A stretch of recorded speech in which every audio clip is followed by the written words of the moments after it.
the fan excitement when we do that. I think you saw tonight with the two African fighters what's possible. You've seen with the three kings what's possible on the highest level. So I just think we're very proud to engage a continent and give them maybe a second major sport. You've often heard me say China, India, Africa, they don't have a second favorite sport. And I think with PFL, we can grow and develop fighters, but we can also really engage and give fans a second favorite sport.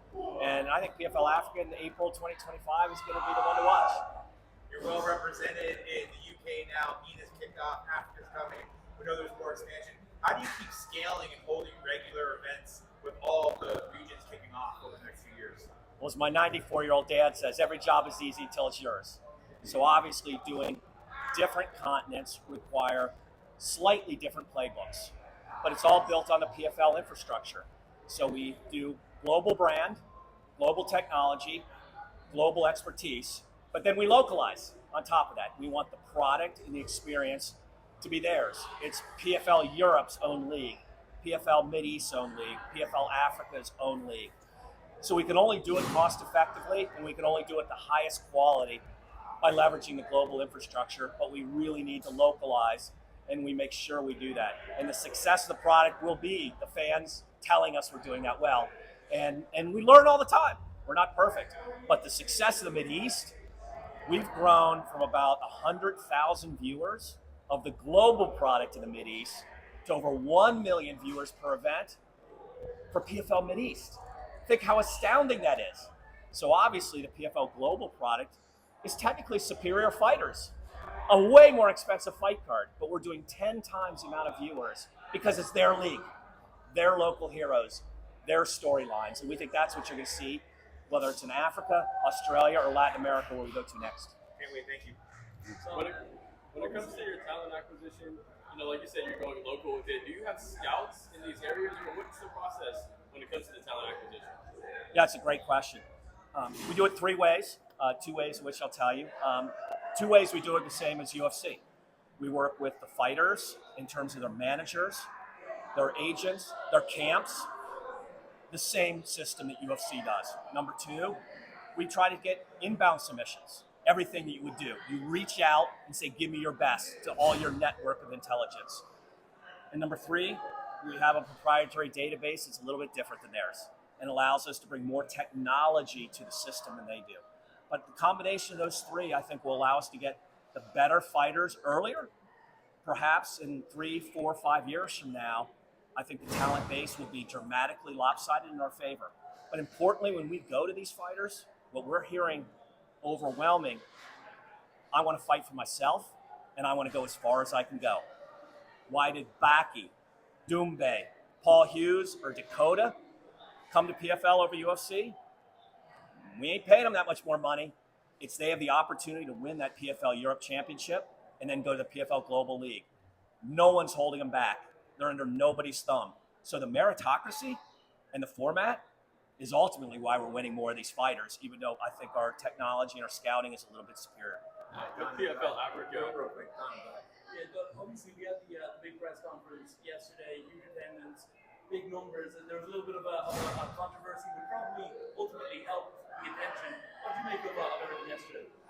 Yeah, to me, what I loved about the press conference is if you would have said 6 years ago that this company with 0 employees, 0 fighters, 0 viewers, and 0 social media followers was going to stage perhaps the most exciting and biggest MMA fight of the year, when you look at the men's card and the women's card as a co-main, you would have said you've lost your freaking mind. That's what I couldn't get over yesterday. 6 years ago, it was 0, 0, 0, and 0. And Cyborg, Pacheco, and La Problemo, and Francis, I think is the most exciting co-main in MMA this year. And that's all I can think about. That we are putting that on a global basis for fans. And I'm super proud of that. And that's a testament, I think, to what we're trying to do in this sport is grow the sport, more opportunity for everybody. He's never lost his UFC title, and even now, 2.5 years later, he's got off to his box and everything. They're still not 100% sure who's the champion over there. Some people think maybe John Jones, Aspinall out playing, but really, it seems like Henry Ferrer, he won last year's championship, and Francis never lost his belt. As far as you're concerned, Is this the heavyweight class of the night? You know, I think all the questions are interesting. It's oftentimes on the sports talk shows where they talk about who's the Mount Rushmore of basketball or who's the greatest quarterback.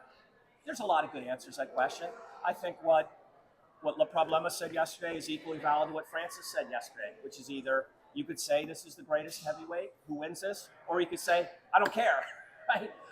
I think it's a great debate, and let fans decide that. But I think certainly they're in the conversation, and I think what you're seeing is currently 2 of the top 5 heavyweights in the world square off, the 2 most athletic square off, and 2 of the hardest hitting square off. So it's a fight nobody should miss, and let's see what the fans think. Were you surprised that Dana didn't shut down the idea of maybe Turkey LLJ getting involved and making this John Jones fight happen after this? We want to give the fans what they want, and maybe the fans will get what they want. Wouldn't that be great? Don, you put out obviously a roadmap in terms of the Champions League of MMA that you want to enroll in the last few years. Outside of obviously the States, which nation or which league do you think is the most successful outside of the US? Right now, PFL Europe is clearly a big success for us. It was our first, and it's the only one that's truly fully operational for us, where we have, global product. We have some select events, with Bellator, and we have PFL Europe working. So what you really have is the global product and the local product, and they work together, and it creates network effects. Our brand there is almost as strong as UFC. It's not as strong as UFC in the United States. We have a long way to go. We know that we're still the underdog. We're still the new kid. We're still the disruptor. We have to earn a lot of fans. But Europe shows what's possible because we're stronger in Europe than we are in the United States because we have the global product and the local product really connecting together. And I think that's a roadmap for the future. Nice. And because of that, do you think we'll see a super fight venue being held in Europe in the next couple of years? I think certainly we'll do that. And I think there was a lot of discussion among us about what to do in 2025. You've got certainly Baki Doumbé, you've got Francis and his fan base in France. I think we're completely open, to how to build that market. But we're just super excited from where we were 2 years ago in Europe to where we are today, dramatically better and dramatically close the gap in fans' mind. And that's what we're always trying to do. Try to get fans to say, watch this PFL product, see how good these fighters are, give us a chance. And when they do, they like it. Yes. Talk about, give the PFL a chance. I think you guys, more than any other promotion, give worldwide opportunities. Can you talk about the pride you have in the international leagues, building the Champions League MMA, and global season? You're getting launching pads for careers, but also a chance at $1 million, a chance to build their own platform. How much pride do you take in that? Huge. What do you fight for is on the steps to the cage. Fighters are certainly fighting to advance their career and make more money and become a champion. But everybody's a fighter. I'm fighting to build this company. You're all fighting to become better reporters. We're all fighting to make our parents proud, to buy a house, to send our kids to college, maybe to have $1 million for retirement. We're all fighting for something. And so to me, that PFL can provide opportunity and you're not under somebody's thumb is a huge sense of pride. That we can give fans a choice, it's a huge sense of pride. That we can grow the sport, it's a huge sense of pride. So I really think that opportunity is core to what we're trying to do, and we feel great about it. You mentioned globally your plans. Let's talk about the global season. We're here for the playoffs in 2025 and beyond.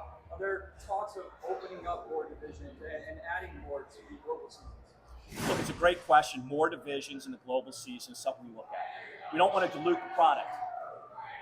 This year, in 2024, everybody sees how much tougher the season is than last year once we acquired all the Bellator fighters. The statistic that is super interesting, that doesn't get reported enough, of the top 300 fighters in the world, 190 are at UFC, 85 are at PFL. So 275 of the top 300 fighters in the world are at these two promotions. So to win 4 times in 8 months, that's the toughest test in MMA. And this year, that product is that good. But we don't want to add new weight classes unless the 10 fighters in that weight class can really be that good. So we're looking to add more all the time, but we don't want to just add a weight class that's not that strong. So we want to do it the right way. Unfortunately, we didn't get to see Hurricane Shane Burgos compete in the lightweight season this year, but one lightweight we did see was Matt Burnell. He's been on a tear this year, 2-fight win streak, and following his victory last week at PFL Hollywood, he called out Hurricane Shane. WWE asked him, it was an amazing call. It was great. Recent memories. They have both agreed verbally, of course, to fight each other. Is that a fight you're looking to book in the next few months or next year? Yeah, I'll leave all the details of the booking to Ray and Mike and our team. We love Shane Burgos, and Shane wanted to take the year off to, one, regroup personally, and two, get better, training. We can't wait to have him back. So will Shane get a fight with PFL? Yes. Are we excited to have Shane back in one form or another, whether it's the season or a one-off champions product? 100%. So yes, we're going to do something. When and what? I'll leave it to the matchmakers to do that. I hate to beat a dead horse, but you and Peter seem to have a little bit of different answers on Muhammad Mokaev. So I'm just wondering, is there any updates or clarity you can give on that? Well, the good news is I've never given an answer, so I don't have a different answer than anybody. I know Ray and Pete have had a little different answer. I don't comment too much on individual fighter stuff, as you guys know. We don't have that weight class currently, and I won't comment beyond that, in terms of who we might sign, who we won't sign. I'll leave it to, our matchmaking team to make more comments on that if they want to in the future. And last one for me, this might be more of a matchmaking question too, but in terms of flyweight, bantamweight futures, are you guys planning on adding that maybe next year or at least soon? Don't know. If we added anything in the season, it's got to have a lot of depth. If we add anything in a one-off format in the Champions Series, it's got to be top 5 fighters, or why do it? So that's all about what can we really achieve that's great, for fans and in the media market. That I don't know. So that's all this kind of stuff we not only do through the season, but really heavy starting in October. Let's do one more question right here.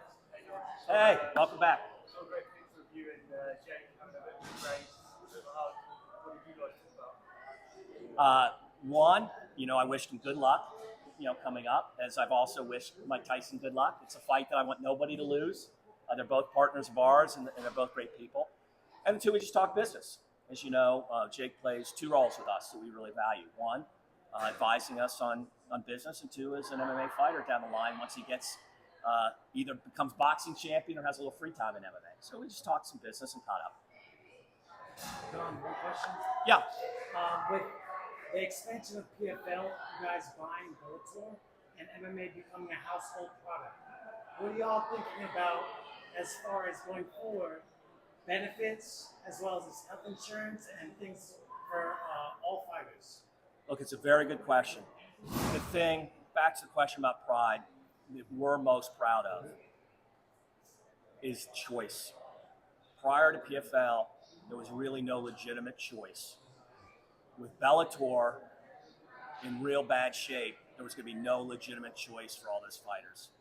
So we've created now choice. For any of you who've had 2 job offers, that's like 10 times more than 1 job offer. For fighters right now, you've got a great choice. That's the best thing that we could do to the market, to create opportunity, to create economic flexibility, to create true advancement, is for us as a company to be viable, strong, and continue to get better and better. If there's 2 companies, that's 10 times better than 1 company in this segment, and that's what I try to do every day. Thank you guys. Thanks, guys. So much. Cheers.